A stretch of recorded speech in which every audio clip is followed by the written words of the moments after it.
పెద్ద గ్రామ దేవతొచ్చి పారాణి దిద్దింది.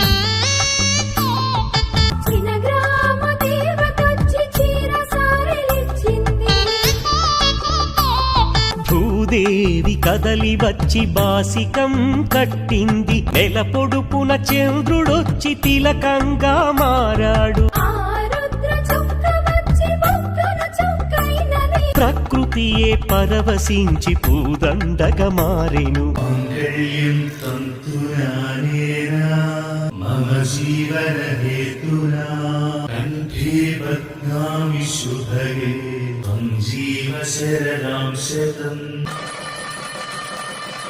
పార్వతీ పరమేశ్వర కళ్యాణం కమనీయం కనువిందు ఆయనే లోకం.